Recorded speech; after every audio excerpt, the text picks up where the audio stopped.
아, 수고하셨습니다. 감사합니다. 뭐, 우리가 이제 질의응답을 하면서 조금 더 훨씬, 또, 김상재 목사님부터 말씀을 듣기도 하고, 또 여러분 생각을 말씀하실 수 있도록 하겠습니다.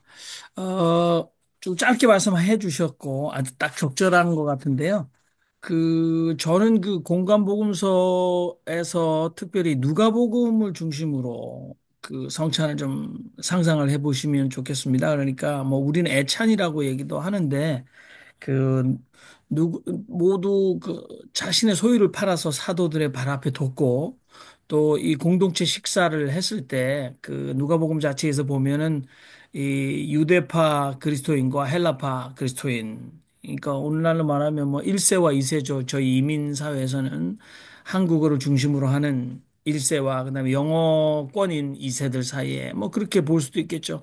사이에 그러니까 예루살렘을 떠나지 않고 살아왔던 유대인들과 세계 각국에 흩어져 살았다가 예루살렘에 돌아와 사는 말년에 돌아와서 자기의 마지막 때에 하나님께 더 가까이 살기 위해서 예루살렘 주변에서 살았던 헬라파 유대인들 사이에서 식사에서 이렇게 갈등이 있었지 않습니까? 그러나 그들이 그 식사를 날마다 순전한 마음으로 함께 마시고 먹었다라는 또 바울의 생각도 여전히 마찬가지인 것 같아요. 그래서 이 성찬회가 어떻게 지금 김상진 목사님 말씀하셨던 어떤 그 세출애굽을 연상시키는 저항의 수단일까? 특별히 이제 근대에서 종교개혁 이후에 종교전쟁은 결국은 이제 이 윌리엄 캐버너도 종교개혁 이후에 종교 전쟁은 근대 국가를 탄생시킨 아주 직접적인 연관성을 짚어보고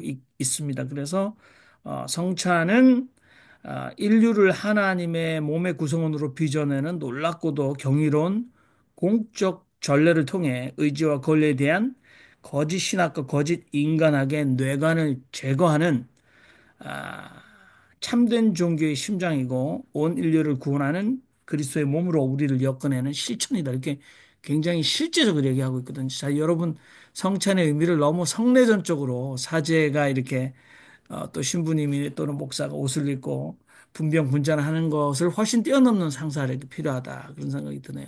자, 여러분 우선 여러분 의견과 또 질문을 좀 받도록 하겠습니다. 우리 지성수 목사님께서 먼저 말씀해 주시죠. 아니, 저는 사실 뭐 우리 개신교에서는 그렇게 성찬에 대해서 이렇게 깊이 있게 접근하는 그런 게 좀 부족하잖아요. 그 우선적인 저는 그 성공회에서는 어떻게 하는지 김 신부님 좀 얘기를 좀 듣고 네, 싶은데요. 김은계 신부는 오랜만에 오셨는데 지난번에 우리가 온라인에서 세계 온라인에서 물론 이제 하고 있었지만 저희 에이트 온라인에서 이렇게 분병분잔을 세계적으로 대륙간에 했을 때 그 성찬식을 아주 집전하신 분이 우리 김웅재 신부님인데 오랜만에 오셨는데 뭔가 할 말이 있으실 것 같아요. 자, 마이크 키시고 말씀하셔야 돼요. 예, 이 김상재 목사님, 그, 제가, 특별히, 좀 관심 있어 하는 부분이라 오늘 여러 가지, 그, 어떤 일이 있어도 기필코 참석해야 되겠다고 이렇게 참석을 했습니다. 너무 짧아서 좀 아쉬운 점도 있습니다. 좀 더 자세하게 말씀해 주셨으면 좋을 텐데. 한 가지 먼저 이제 질문인데요. 세상성이라고 말씀을 하실 때, 그러면 이 세상성은 일반적으로 우리가 이해하는 세큘라리즘 같은 정도로 이해해도 되겠습니까? 아니면은 그 음, 성찬의 정치학을 얘기를 할 때 그 어떤 제국화된 그 시스템이나 체제를 말씀하시는 건지 그 부분을 먼저 좀 말씀해 주셨으면 좋겠는데. 네, 우리 김상진 예, 목사님 말씀하시죠. 너무 적절한 질문이신 것 같습니다. 그래서 그 이 세상성이라고 말할 때 여기 이제 오해도 많고 오류도 많고 한데 대개 이제 보수 기독교인들이 빠지는 오류 중에 하나가 이 세상성을 너무 이제 부정적으로 보는 거잖아요. 악한 영에 사로잡힌 세계 내지는 뭐. 그러다 보니까 필연적으로 반지성이 되고 그러면서 이제 전뭐 아주 병리적인 세계관에 빠지고 그렇게 되는데 원래 정통주의에서 말하는 이 세상성은 그렇게 이제 보는 것이 아니라 어, 이제 기본적으로 이런 거죠. 이 세상성은 기본적으로 권력과 지배 욕구로 작동되는 것입니다. 아까 말씀드린 제국이라든가 로마 같은 경우도 기본적으로 차별적이고 위계적이잖아요. 지식은 지식대로 어떤 고점을 점유해서 높아지려는 그리고 자기가 어떤 우월감을 경험하게 하려는 문화도 마찬가지고 모든 정신 뭐 문화도 마찬가지고 모든 부분이 그렇죠. 근본적으로는 모두가 차별적이고 위계적인 것이 이 세상성이 기본 본성이죠. 그런 그 기본 욕구의 터에서 문명을 만들고 제도를 만들고 그렇게 했는데 그 자체를 뭐 부정하는 것이 아니라 그렇게 작동되는 세상성을 제대로 통찰하고 그 지배와 권력적인 협잡을 다른 공간에서 물어 돌리고 내파하고 모두가 똑같아지는 보편 공가능성의 자리가 바로 이제 선물 개념이고 복음의 개념이고 일시와 말씀의 개념인데 그런 측면에서 그렇게 작동되는 세상성에 대해서 이걸 분별하지 못하면 신앙조차도 그렇게 또 다른 위기로 경험하잖아요. 교회 보면은 대개 이제 그렇게 작동되니까 교회가 또 다른 세상성의 소굴이 되는 거죠. 더 신앙으로 은폐된 높아지려는 욕구, 지배하려는 욕구, 인정 욕구로 더 세팅되어서 교회가 오히려 더 서로 시기하고 질투하는 이 뭐 지식과 지배의 소굴입니다. 그런 측면에서 세상성을 말씀할 수 있고 그래서 그것을 넘어서서 모두가 똑같아지는 공가능성의 자리. 그래서 성령 같은 경우도 이제 저는 개인적으로 방언 기도를 좋아하는데 그것이 저는 최고 좋다고 봐요. 왜냐하면 지식도 아니고 문장도 아니고 위계도 아니고 어느 누구도 울고 있는 예, 자기 그 본래 짐승적인 모습으로 돌아가서 그 문안과 고통을 발설하면서 새롭게 되는 그런 그 뭐 지식인도 뭐 비지식인도 상관이 없는 거죠. 이럴 때는 그런 보편적인 공간이 복음의 공간이고 교회 공간이라면 이 공간이 오늘날 특별히 이렇게 위계적이고 특별히 인정 욕구 그다음에 높아지려는 욕구 지부의 협잡으로 가득한 이 물질 제국 세계에서 새로운 공간을 만들 수 있다면은 이것이 이제 기독교의 미래가 되고 새로운 놀라운 어떤 가능성이 되지 않겠나 그렇게 생각하는 거죠. 그런 측면에서 세상성을 말하는 겁니다. 그래서 아까 말씀드린 것처럼 뭐 사회과학적으로 대항하거나 뭐 투쟁하거나 전복하자는 그런 개념이 아니고 그보다 더 나은 새로운 공간은 급진적인 공간을 만들어서 이 세상성을 치유하고 극복할 더 새로운 시민성을 창출할 수 있는 공간을 전유하자는 거죠. 그런 측면에서 제가 탈세상성을 말씀하고 있는 것입니다. 네, 네, 감사합니다. 예, 그, 그 질문해 국가에 드려도 됩니까? 대한 대항 정치로서 성찬례가 가능한가? 근데 이제 사실 오늘 근대 국가보다도 현재를 놓고 제가 다시 한번 그 성경 기절을 여러분께 잠깐 드리겠습니다. 그 믿는 사람은 모두 함께 지내며 그들의 모든 것을 공동 소유로 내어놓고 재산과 물건을 팔아서 모든 사람에게 필요한 만큼 나누어 줬다.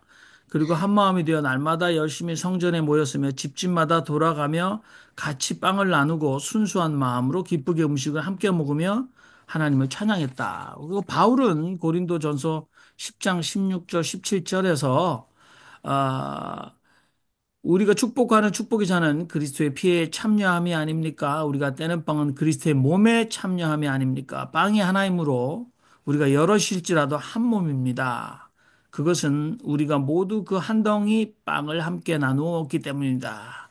그래서 이 자본주의에서 이 선물 경제로서 성찬이 자본주의의 특히 계약과 교환의 이 자본주의를 완전히 약화시켜 버린다. 그래서 이 주는 자와 함께 내어주는 자와 함께 먹는 자 사이에 소외나 이 이분법적으로 어떤 질서가 생기지 않는다. 그래서 무상의 증려와 기쁨의 수용이라는 삼위일체적인 하나님의 이코노미아 경륜 안에서 성찬은 타자를 위한 음식이 되고 소유와 지배권이 재구성된다. 그래서 이 국가의 대항 정치가 된다는 거죠. 저는 지금 그 트럼프 2기의 미국 상황, 근데 이걸 이제 일론 머스크의 일기라고 하지 않습니까? 그리고 트럼프의 취임식 날 여러분들 그 성공의 신부의 설교를 듣고 있는 트럼프 일가, 트럼프, 그리고 억만장자들. 거기서 이 사람들에게 지금 이런 저는 기독교적 사회동포 사상이라고 말할 수 있다고 보거든요. 근데 이게 가능해? 이 사람들에게? 전혀 아니죠. 이 사람들에게 이제 인간이 일리갈, 인간이 불법이 어딨냐? 휴먼 자체가 일리갈이라고 할 수 있는 사람이 어딨나, 이 세상에서. 그렇게 얘기하지만 그 백악관 대변인이 말하지 않습니까? 이민법을 어긴 한 이민자들은 범법자다. 그렇게 선언하고 있지 않습니까? 그러니까 여기서 오늘 이 성찬, 기독교에서 특별히 누가복음에서는 이 종말에 하나님의 백성들의 그 메시아적 잔치, 이 에스카탈로지컬 뱅퀴시잖아요. 하나님 나라의 종말에 잔치 비유를 먹고 마시는 잔치 비유를 하는데 이게 그 환대를 실천하는 공동체로서의 교회가 얼마든지 대항 정치, 국가의 잘못된 구원론을 흔들어낼 수 있다.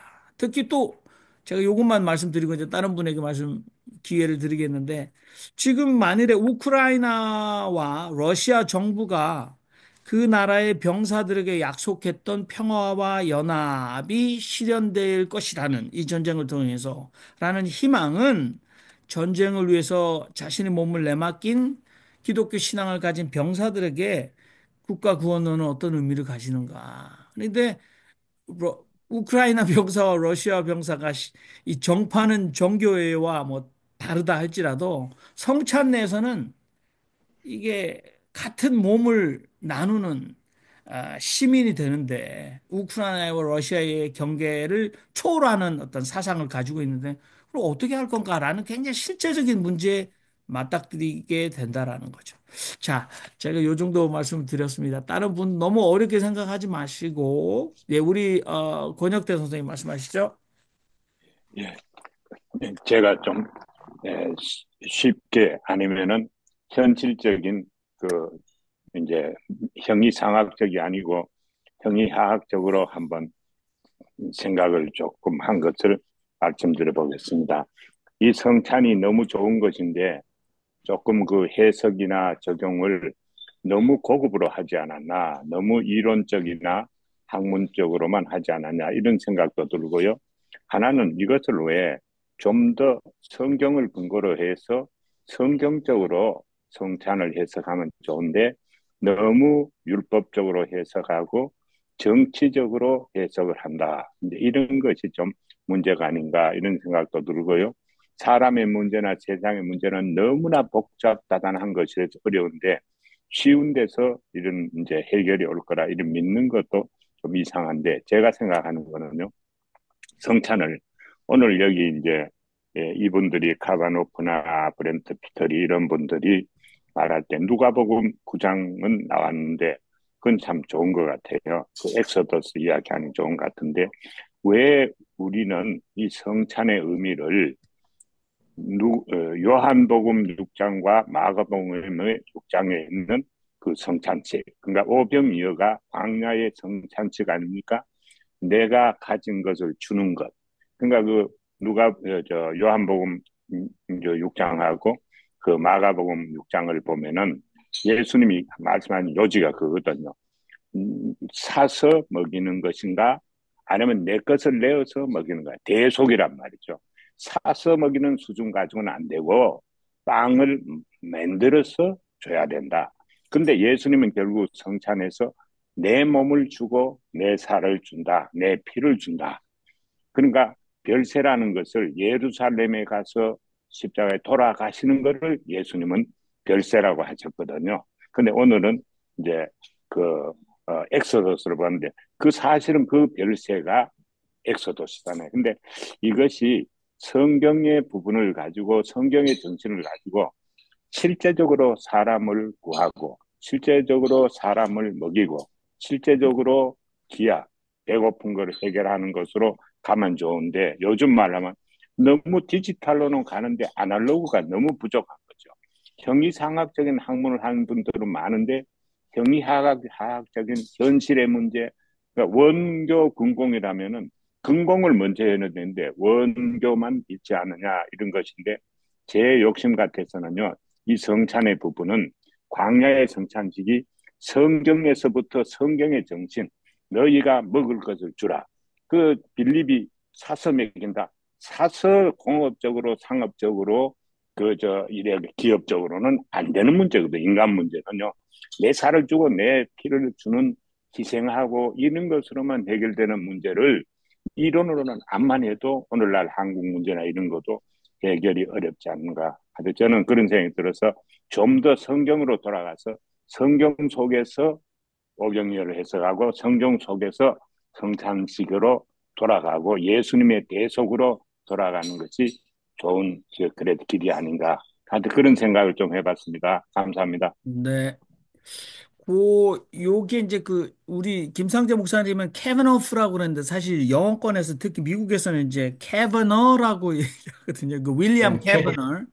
캐번. 왜냐하면은 이제 사실 예, 아무튼 캐버너라고 발음을 해요. 근데 이분이 그 듀크 대학에서 사실 자신의 그 박사학위 논문이 고문과 성찬례, 신학 정치 그리고 그리스도의 몸입니다. 그래서 Torture and the Eucharist 이렇게 해서 그래서 그 듀크 대학에 여러분들 좋아하시는 스탠리 하워스 밑에서 박사학위 논문을 쓰고 그게 바로 그렇게 고문과 성찬례라는 제목으로 출간이 됐어요. 근데 이거는 사실 철저히 그 라틴 아메리카의 그 기초 공동체를 바탕으로 자신도 실제로 그 칠레에서 2년 이상 그 사제로서 목회를 했던 사람이거든요. 그러니까 이게 굉장히 현실적이다 이렇게 저는 봅니다. 요거 하나 소개를 해드리겠어요. 제가 이제 그 윌리엄 캐번의 신학 정치를 다시 묻다 그래서 근대의 신학 정치적 상상과 성찬의 정치학이라는 책에 보면 맨 마지막에 이분이 그 오늘날 그 특히 이제 1세기 신학자들 WCC를 생각해 보시면 유럽 중심으로 남반구 신학자들은 교회의 일치라는 명령이 종종 최악의 착취를 덮는 위장임을 상기시킨다. 그래서 WCC와 1세기에 돈 있는 잘 사는 나라의 신학자들이 특히 그 교회 일치해가지고 막 그 성찬례를 많이 했지 않습니까? 그게 착취를 덮는 위장이다.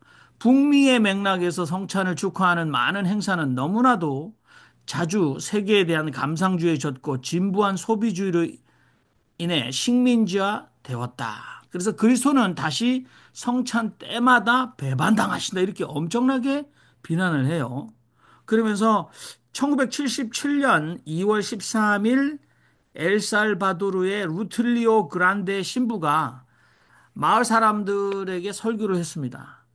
그분이 이제 이렇게 성찬의 식탁은 모든 일을 위한 것으로 이 공동의 식탁에는 모든 일을 포용할 수 있을 만큼 넓은 식탁보와 모든 일을 위한 의자가 있습니다. 식탁은 모든 일을 위해 준비되어 있습니다. 그리스도께서 자신의 왕국을 식사로 이야기하신 데에는 그럴 만한 이유가 있습니다. 예수는 식사에 대해 자주 말씀하셨고 자신이 잡히시기 전날 밤 식사를 주재하셨다. 그래서 이 식사는 그의 위대한 구원을 기념하는 것이다. 모든 사람은 이 식탁에서 자리와 장소를 갖고 형제 자매들은 식사를 나눈다. 그런데 이 루틀리오 그란데 신부는 사실 정부가 운영하는 암살단에 의해서 암살을 당하죠. 그래서 오스카 로메로 대주교가 그 다음 날 암살당하고 나서 이제 오스카 로메로 대주교가 오늘은 어떠한 미사도 없고 장례 미사를 통해서 성찬만 거행하겠다. 그러니까 여러분들 천주교에서 칠성례 생각해 보십시오.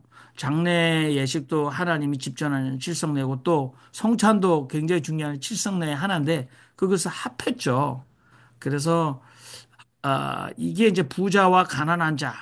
그래서 사실은 엘리트들은 이 마을 기초공동체 사람들과 함께 성찬에 참여한 걸 불쾌하게 생각했는데 로메로 대주교는 실제로 77년도에 그 일을 했다는 거죠. 그래서 이게 고문과 성찬 이런 거를 남미 상황에서는 충분히 가능하다는 거예요. 그러니까 얼마나 현실에 감각한 이게 이제 형이 상학적이지는 않다라는 거죠. 그리고 이분 자신이 남미 출신의 캐톨릭입니다. 그러니까 굉장히 파문을 일으키고 돌을 던진 거죠. 그래서 공공신학에 대해서도 굉장히 견제를 하는 분이다 이렇게 생각을 좀 해주셔야 됩니다. 그래서 여러분들이 이제 그 우리 권혁대 선생님처럼 성서에 기초하는 거 굉장히 좋아요. 근데 아까도 말씀드렸지만 누가복음의 이제 그 유니버셜리즘 종말에 동서로부터 많은 사람들이 그 민족이 다른 동서로부터 와서 하나님의 환대의 공동체 식탁에 앉을 것이다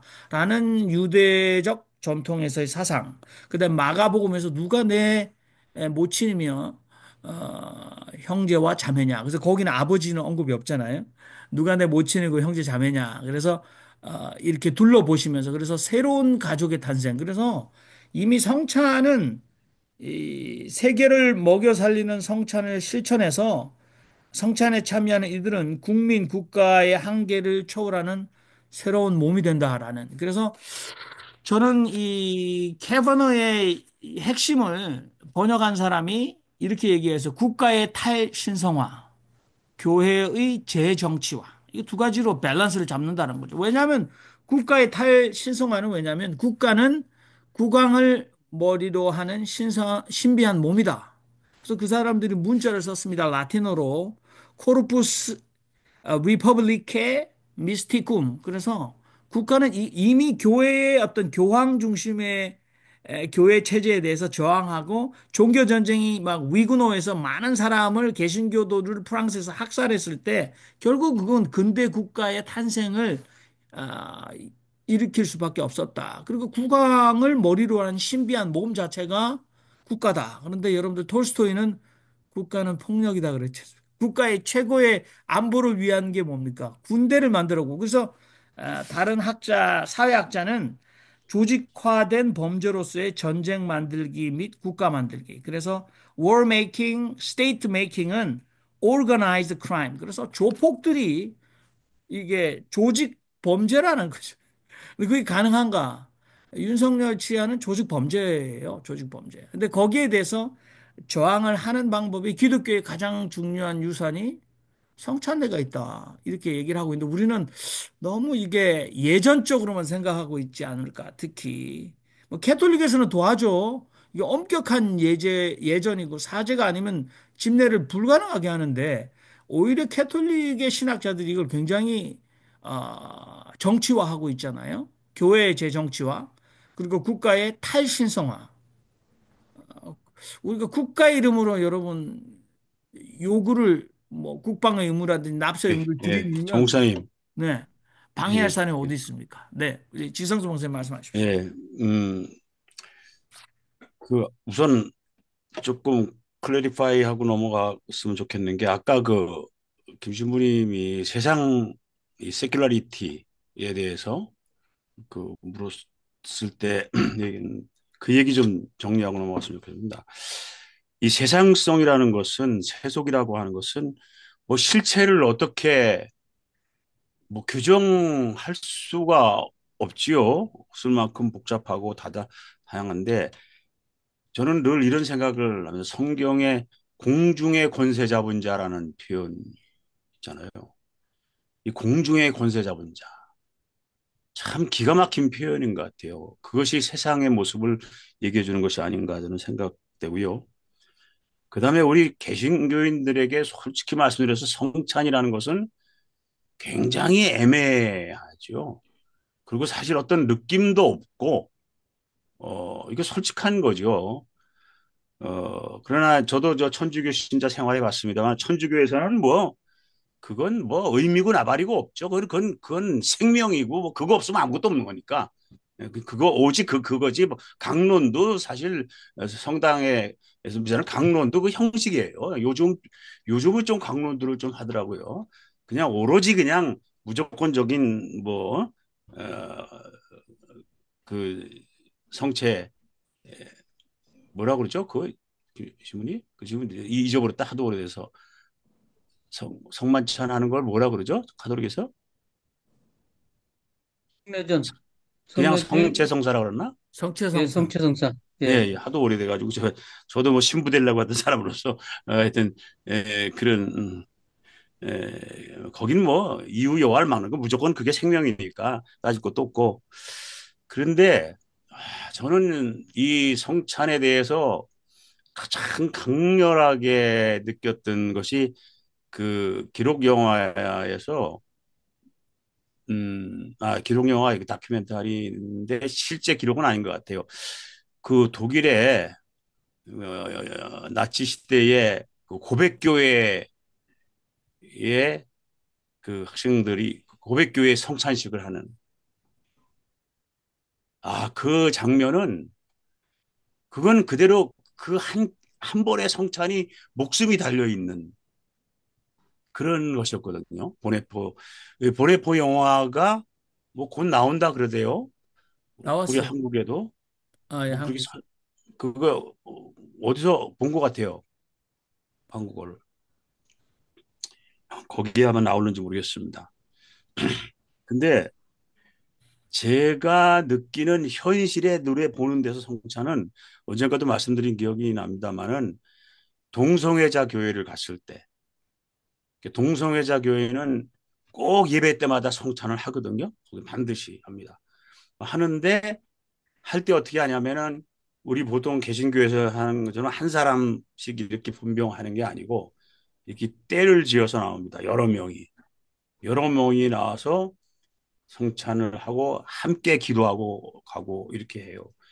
왜냐면 그들에게는 그들이 지금 마이너리티 아니에요. 박해받는 소수고. 그러니까 여기서 얘기하는 어, 저항으로서의 성찬의 의미가 정말 거기는 있는 것 같더라고요. 아주 리얼하게 느꼈습니다. 그런데 사실은 제가 평생에 성찬식을 꼭 한번 해보고 싶은데 20년 동안 해보고 싶은데 못한 성찬식이 있어요. 뭐 앞으로도 뭐 영원히 못하게 되겠죠. 그건 뭐냐면 제가 시드니에 있을 때 제가 이제 신학교 우리 나온 동문들 우리 교단 동문들 목사들이 한 10여 명 있는데 전혀 마음이 합해지지를 않아요. 서로 그 안에 분열되어 있고 그래서 난 한번 이 친구들하고 성찬식 한번 해봤으면 좋겠다. 응? 정말 성찬을 한번 하면서 우리가 그리스도 안에서 하나 되는 걸 한번 해봤으면 좋겠다. 그런 마음은 아주 간절했어요. 말로 할 거 없이 그냥 성찬으로 한번 이거 해결해 봤으면 좋겠다. 그걸 내가 이 친구한테도 얘기해보고 그렇다고 내가 야 하자 뭐 이렇게 하는 것도 의미가 안 되고 그래서 이렇게 얘기를 해보고 여러 번 이렇게 했는데 한 번도 못했습니다. 한 번도 못했어요. 그게 안 돼요. 안 돼. 그래서 일부러 어떤 때 내가 유머스럽게 누구는 어떤 역할을 하고 누구는 어떻게 하고 이거 한번 해보면 어떻겠나. 이제 그렇게 20년 동안 노력을 했는데 안 돼요. 그런 의미가 성찬을 통해서 뭐 해결을 하겠다? 이런 의미가 전혀 없어요. 우리 개신교회 목사들에게도. 어. 그저 성찬은 그저 1년에 몇 번 그저 하나의 그 퍼포먼스로 그냥 하는 거지. 그래서 김상재 목사님 좀 쉽게 알아듣기 쉽게 개신교 목사들이 이 성찬에 대해서 좀 필링이 오도록 지금처럼 어려운 거 말고 좀 쉽게 좀 어? 어, 전달 좀 하는 방법 좀 연구했으면 좋겠어요. 예, 제가 실제로 예, 성찬의 정신은 없고 성찬식만 그냥 하고 있는 그런 그렇죠. 수준이죠. 예. 아니, 좀 내가 좀 이야기할게요. 네, 제가 김태장 선생님 말씀하세요. 네. 에, 저는요, 어, 일본과 몽골에서 직접 그 체험했던 송창식이라고 하는 거에 대한 저 나름의 이제 생각이 있습니다. 우선 송이라는 그 말하자면 말은 빼야 된다. 그냥 송창식의 송은 빼고 이거를 보통 그 아르익식 가교에서 식탁 공동체라고 하는 말로 바꾸어.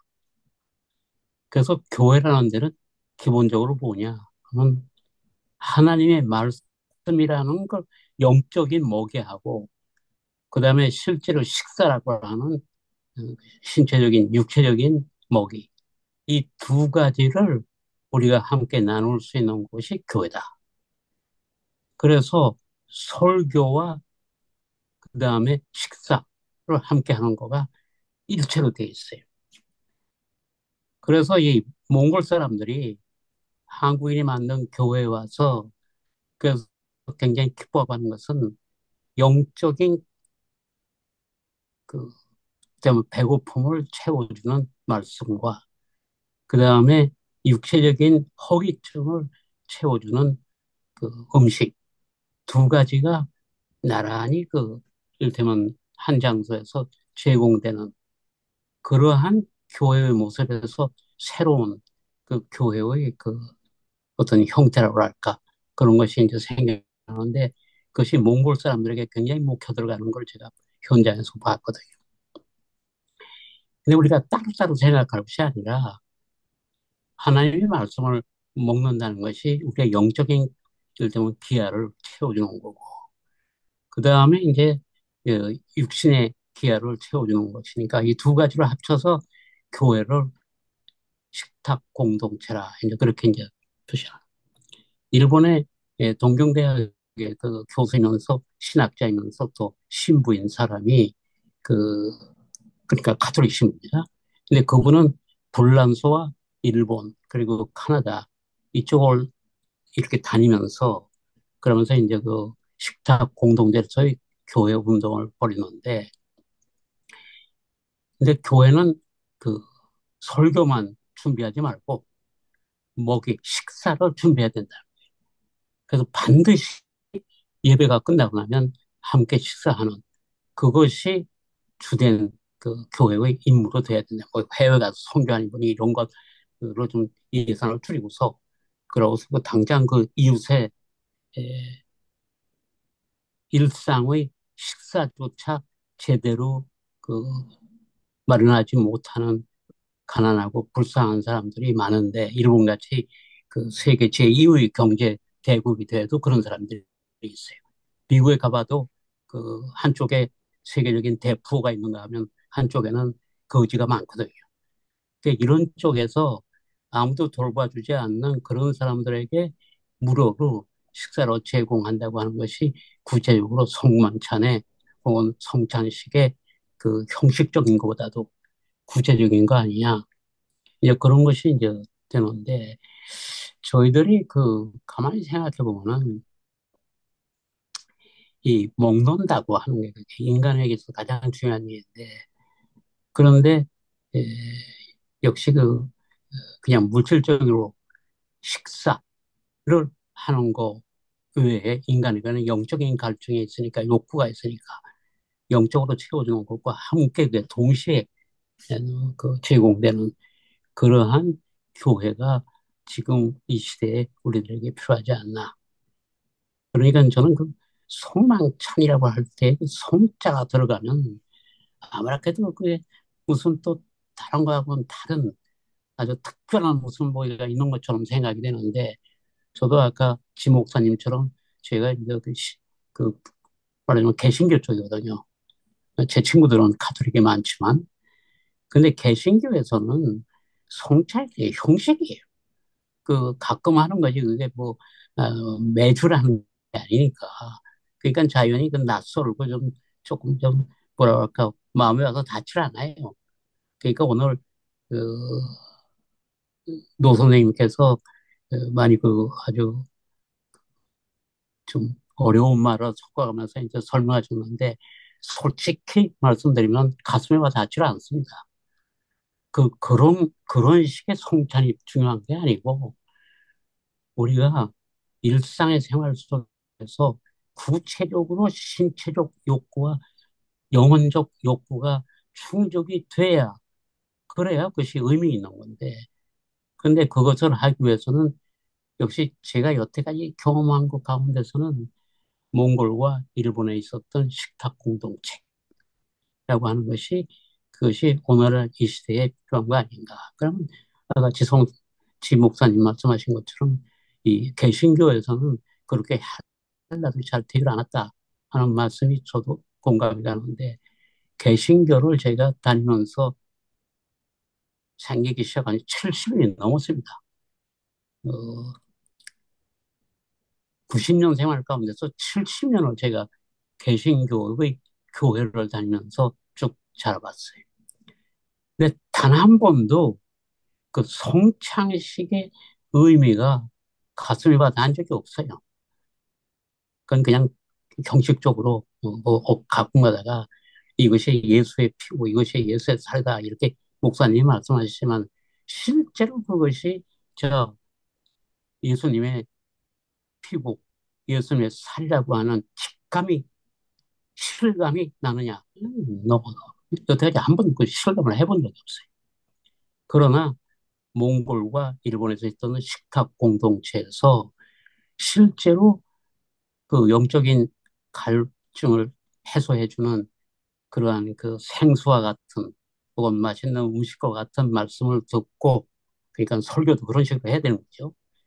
그 다음에 설교가, 그 예배가 끝나고 난 다음에 실제로 거기에 모인 신자와 새로운 사람들이 함께 식사를 나누면서 속에 있는 말을 이렇게 서로 나누고, 그 위로가 되고 격려가 되고 희망이 되고, 그리고 이제 어떤 의미에서는 그 치유가 되는 그런 시간을 갖고 돌아가면은, 아, 오늘 교회 가서 정말 좋았다, 이런 생각을 하게 되는데, 뭐 그게 저의 신앙 고백입니다. 그 지금도 그래서 그 큰 무슨 요란한 교회를 안 가요.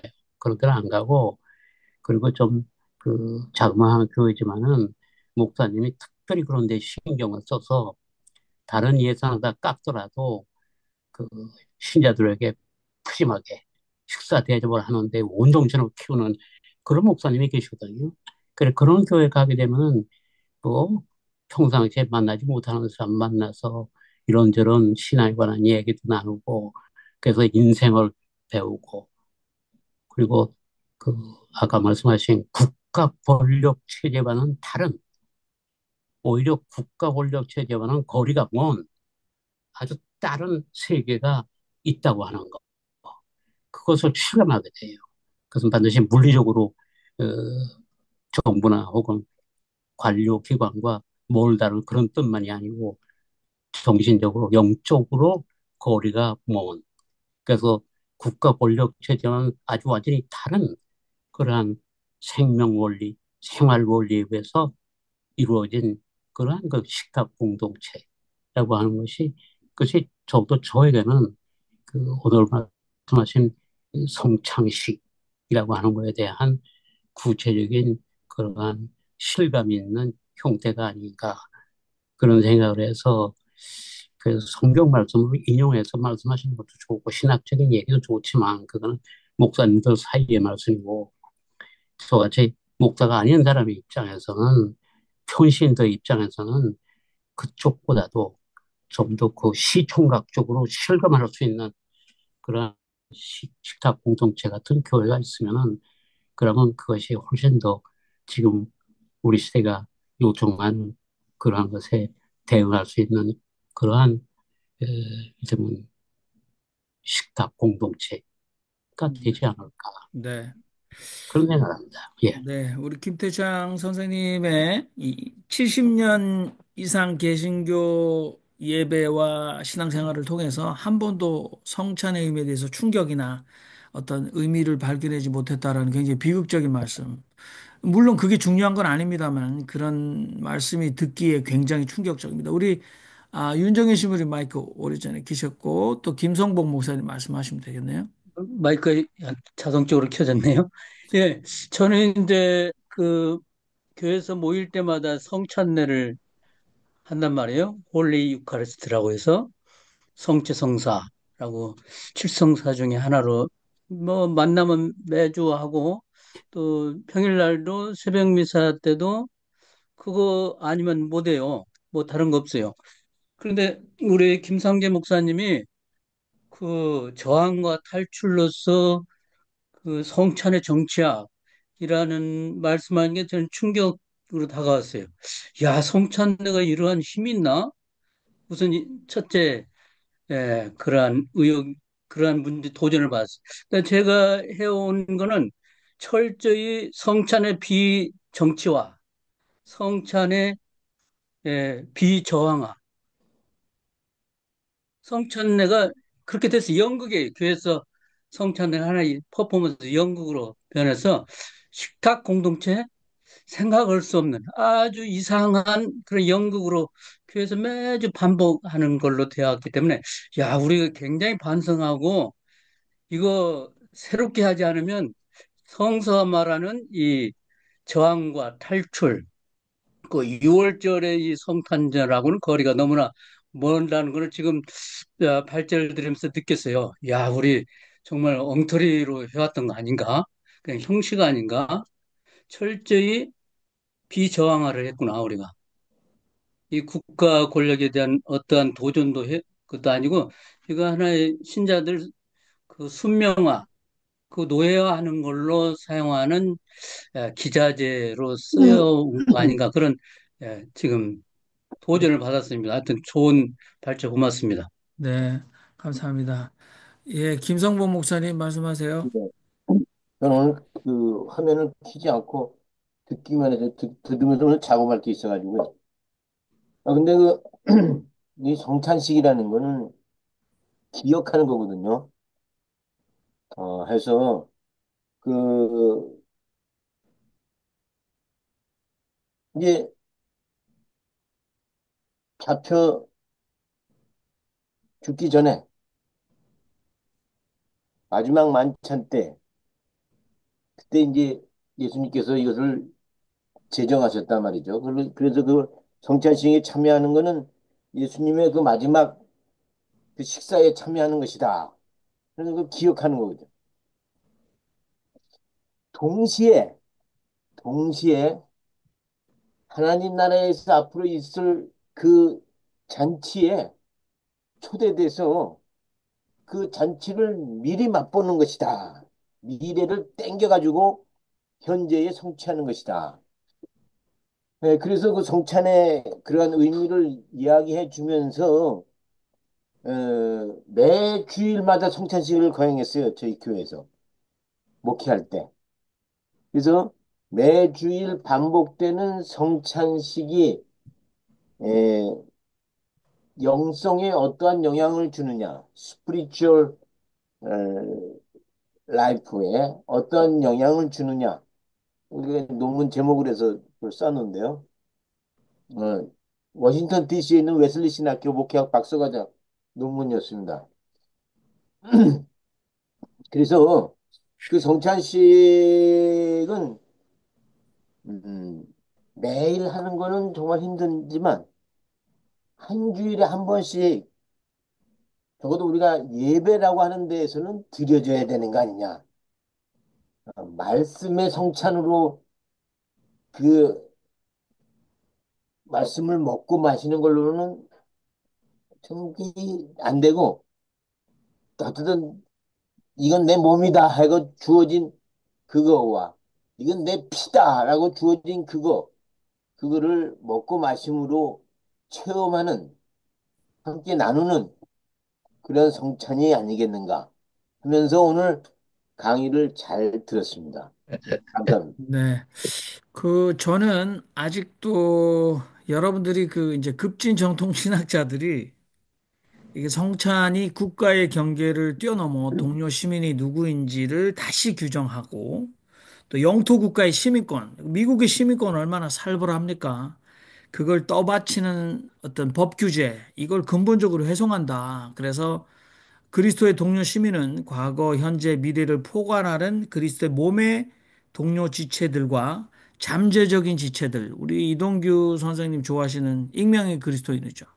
그러니까 이 성찬 자체는 바로 지금 김성봉 목사님 말씀하셨던 시간. 그래서 캐버너는 공간과 시간의 신학 정치의 상상력. 그러니까 띠오 폴리티컬 이미지네이션이다라고 얘기를 하고 있어요. 근데 공감이 그 어렵나? 물론 어려워요, 용어가. 근데 그 공감되고 확산이 안 돼서 좀 저는 좀 답답한데. 제가 일론 머스크나 트럼프를 얘기했지 않습니까? 미국 현실에서.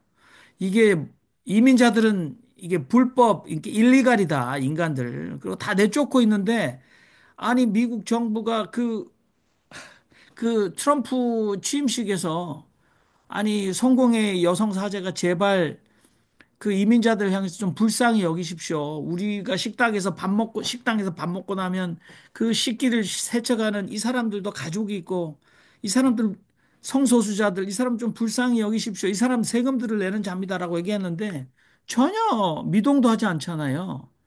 근데 지금 교회 안에서 교회가 지금 이민자 보호 교회 그래서 이 시민권 없는 사람들이 이민국 경찰들이 수사권을 가지고 있으니까 체포하러 왔을 때 교회 공간을 열어가지고 이 대피소, 지성소처럼 재단불을 붙들면 못 잡아가는 것처럼 이게 이민자 보호 교회로 다 들어와라.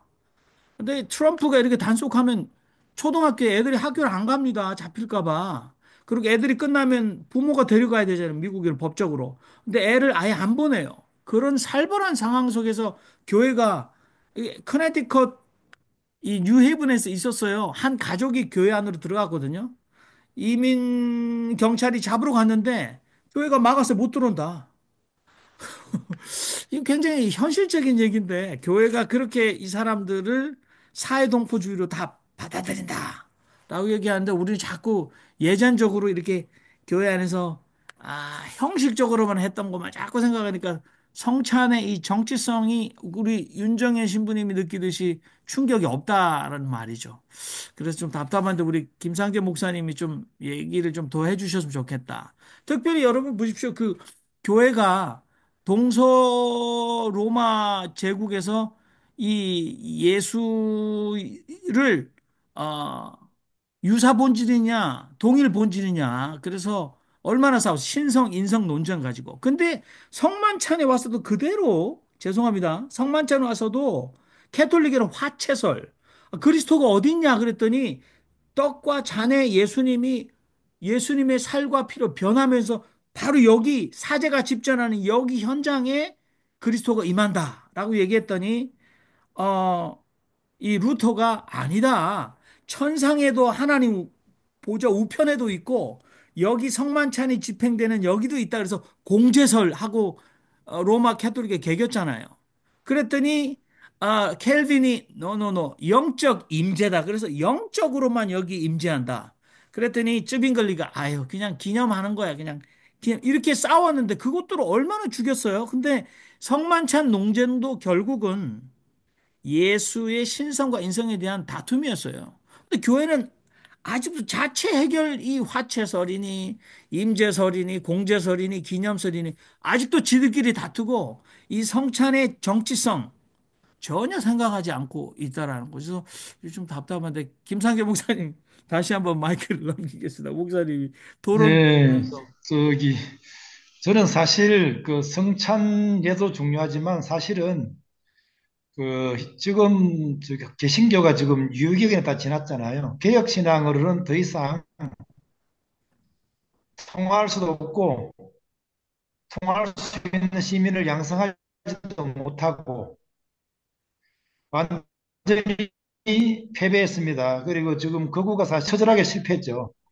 그래서 개혁신앙, 우리가 개신교적인 개혁신앙은 더 이상 유효하지 않습니다.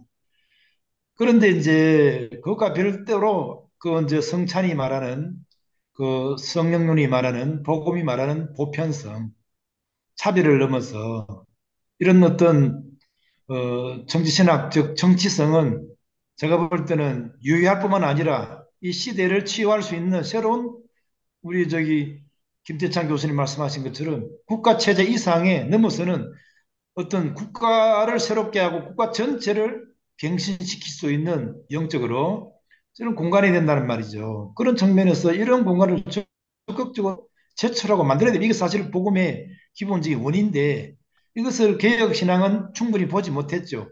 물론 그 시대 환경에서 나름대로 역할을 충분히 했지만 더 이상 절대로 통하지 않습니다. 그렇기 때문에 통할 수 있는 새로운 공간을 만들어야 되는데 이런 것들이 다시 성경 텍스트를 통해 다시 읽는 거죠. 그 정통성 속에서 다시 읽어내는 거죠.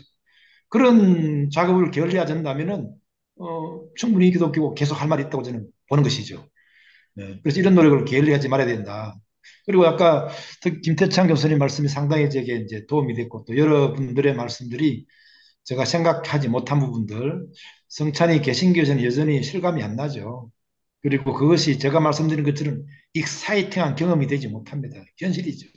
그래서 저는 지금도 고민 중인데 공동 식탁이 될 수 있는 연결해서 공동 식탁이 될 수 있는 이거 지금도 계속 고민 중이고 그다음에 제가 또 이야기로는 성찬만으로 되는 게 아니고 성찬은 또 하나의 형식이고 그런 것을 각이나 확신하는 자장이기도 하지만 역시 성령론이 동반되어야 된다는 믿습니다. 성령론이 동반되어야 된다는 믿습니다. 강력한 기도와 영성이 따라올 때 그것이 걸리는 것이지 성찬은 그냥 하나의 뭐 개념적인 이해고 윤리적인 시각을 열어주는 하나의 하지만 실질적인 충동은 성령론에서 나와야 되죠. 그래서 여전히 그 일종의 민중성, 성령적인 것들이 여전히 오늘날 그런 맥락에서 되살려야 할 소중한 토대오 자산 아닌가 그렇게 생각이 됩니다.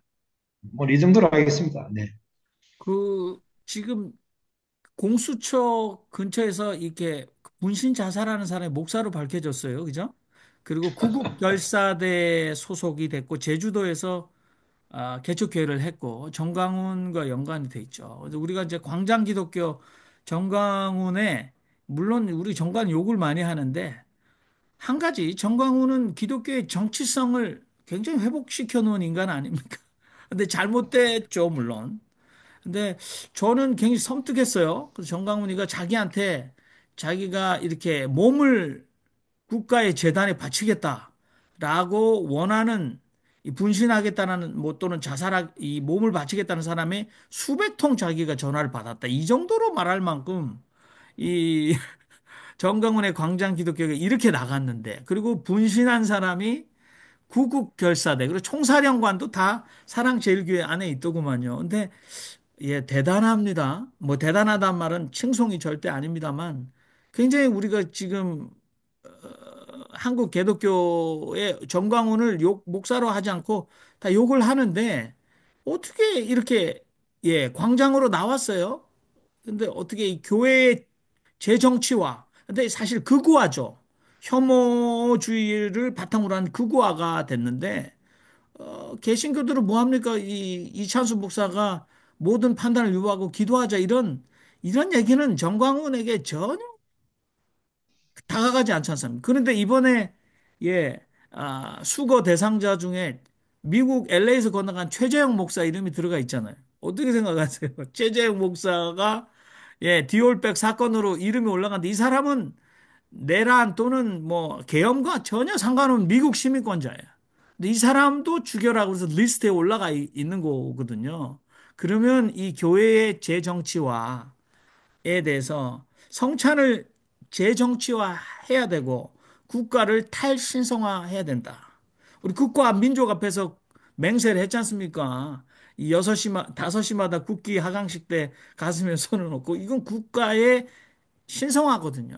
이거 제국주의 극단으로 가면 제국주의인데 도대체 기독교 신앙은 그냥 이 사사로이 프라이빗이 돼서 이건 내 개인적인 종교적 영역이다라고 숨어 있는 건 너무 비겁하지 않냐라는 건데 그래서 글쎄 우리 김상재 목사님은 성령 그러니까 임재죠 이것도 성령도 저는 연장성사기라 봐요. 화채, 공제, 기념, 임재설 이 성찬이 그리스도 신성 인성 논쟁 아직 해결하지 못하는 거 아닙니까? 근데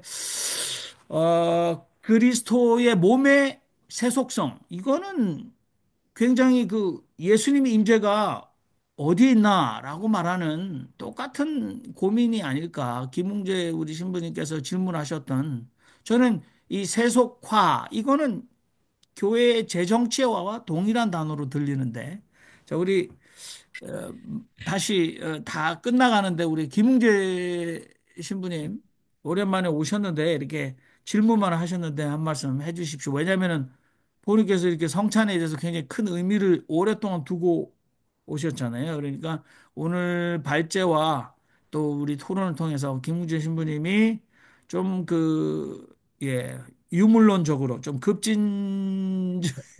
급진 정통주의와 이렇게 균형을 맞추는 유물론적으로 어떻습니까, 성찬 씨? 마이크를 키셔야 될 것 같은데. 네. 글쎄요, 유물론적으로 성찬을 본다면, 우리는 당연히 그 포이에르바흐의 그 Der Mensch ist was er ist 그거 있잖아요. 인간은 자기가 먹는 그 단백질이 된다. 예, 포이에르바흐는 이제 그걸 유물론을 이야기하면서 그 기독교 본질에서 이제 그걸 바탕으로 자기의 그 사상을 전개해 나가는데 결국 그게 그 성찬하고 연결이 되거든요. 네. 이제 그런 측면에서 뭐 유물론적 입장에서는 볼 수가 있겠고 이제 제가 한 가지 그 다분히 실천적인 그 맥락인데요. 혹시 여러분은 그 저를 어떻게 생각하실지 모르겠는데 저는 솔직히 일주일에도 몇 번씩 죽어가는 사람에게 성탄을 합니다. 제가 사목하고 있는 현실이 그런 현실이라 그 양로원 현실에서는 그 종부성사가 저한테는 아주 가장 큰 그, 가장 큰 타스크거든요. 그래서 처음에는 그것도 되게 이제 힘들고 좀 많이 부담이 됐었는데 어쩔 때는 또 너무 이제 어, 너무 이렇게 좀 너무 현실화되다 보니까 그것도 많이 반성하게 되고 이러는데 또 그 한 번씩 그 미사를 이제 거기 그 양로원에 계신 분들하고 드리면 그 중에 한 거기에 한 절반 정도는 침대에 누워서 꼼짝도 못하고 간호사들이 이렇게 침상을 밀고 그 장소에 와서 눈도 뜨지도 못하고 있는 분들이 있어요. 그분들에게 성찬을 집전을 하거든요.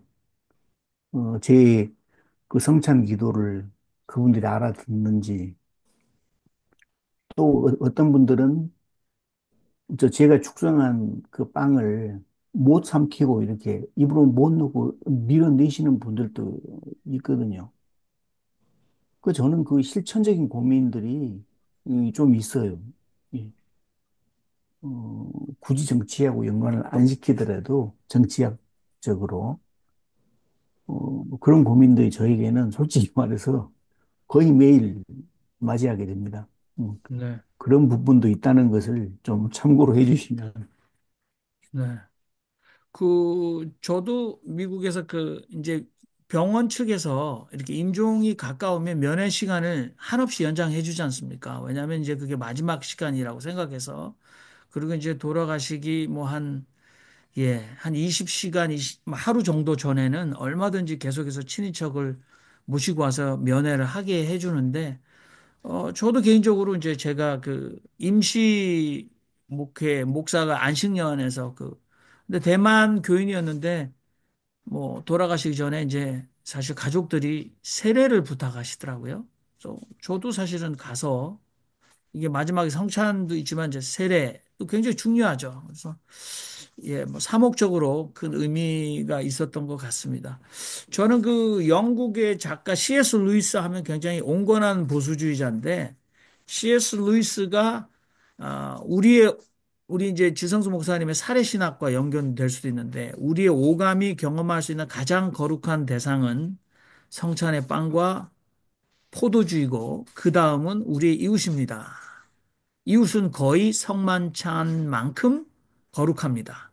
그 안에 참으로 숨어 내주하시는 그리스도가 계시기 때문입니다. 이렇게 얘기를 하셨어요. 그래서 저는 어, 기독교적 사회 동포주의다 이런 생각을 해봅니다. 아무튼 오늘 김상재 목사님께서 이 저항과 탈출 그래서 성만찬에 대해서 오늘 우리에게 좋은 성만찬의 정치학 물론 이제 성령론을 기반으로 이렇게 더 급진 서양 급진 정통주의자보다 훨씬 더 애착을 가지시고 한국 사회를 들여다보는 말씀을 해주셔서 상당히 감사합니다. 여러분 녹화된 것도 잘 보시고 계속해서 이 부분에 대해서 좀 좋은 반응들이나 글들이 생겼으면 참 좋겠다 생각이 드네요. 자, 여러분 여기서 오늘 공식적인 토론 순서를 다 마치고 지금부터 뒤풀이 담아 시간을 갖도록 하겠습니다. 김상재 목사님 수고하셨습니다. 감사합니다.